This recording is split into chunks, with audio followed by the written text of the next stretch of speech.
Thank you, Mr. Chair. I know there's a bunch of accountants in the room, Mr. Calla, Mr.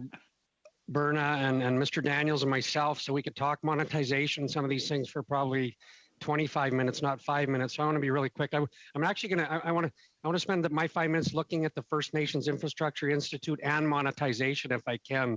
In the CERNAC department plan since 2019, there's been mention of the creation and support for First Nations Infrastructure Institute. So that's several years.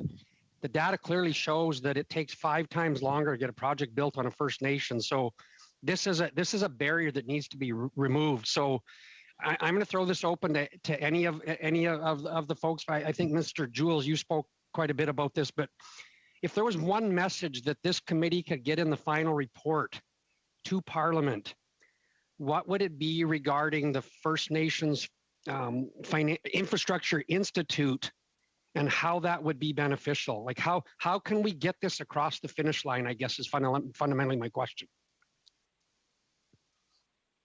Well, it's relatively simple. We need to empower First Nations to look after themselves.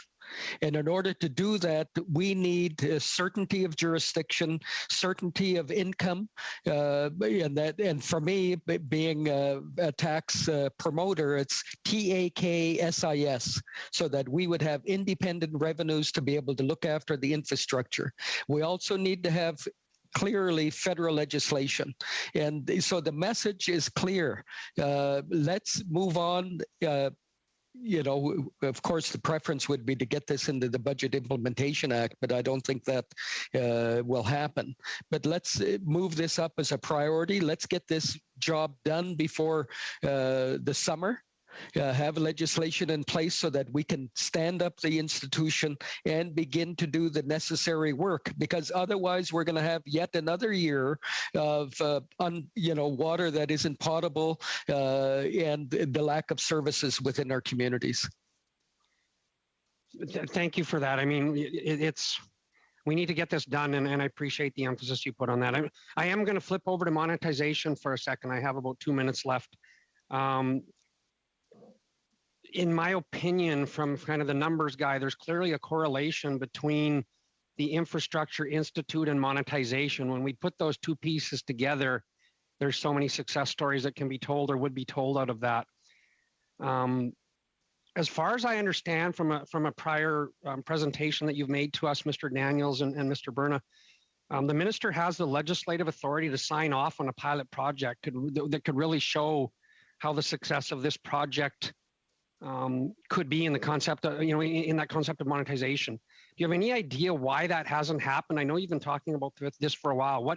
What is stopping this? What is the resistance? Why do we not get the approval for something that seems so obvious?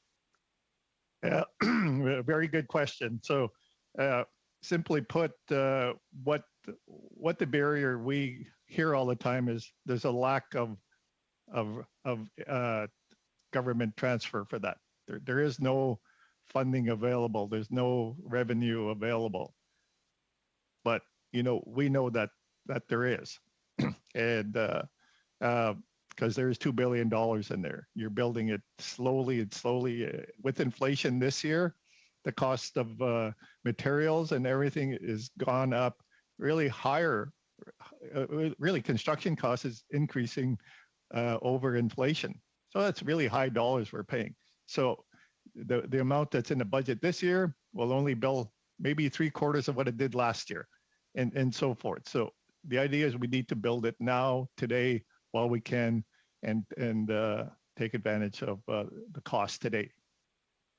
Thank you. I see Mr. Calla has a hand up, so I'm not going to ask another question. I want to let him have his input here. I think it's important to appreciate that the value of the Infrastructure Institute is to be able to utilize the monetization that hopefully will come. But it also provides value in looking at alternative procurement process, public-private partnerships, stacking of revenues. If a First Nation wants to use its own source revenue, if it wants to use the money to provide infrastructure that's not just for domestic community use, but also for economic development use, that needs to be enabled. The definition of what infrastructure is needs to be expanded. If you don't have connectivity to the internet, you don't have an economy in today's world. So there's a lot of policy issues that have to be considered, but the main one is monetization of revenue streams, and to not penalize a First Nation if they choose to stack capital money from the department with their own money. If I could, the biggest limitation is the lack of legislation. That's why we're promoting the First Nations Infrastructure Institute. You can't get beyond piloting a monetization program without having the legislation in place. That's why we need the legislation ASAP.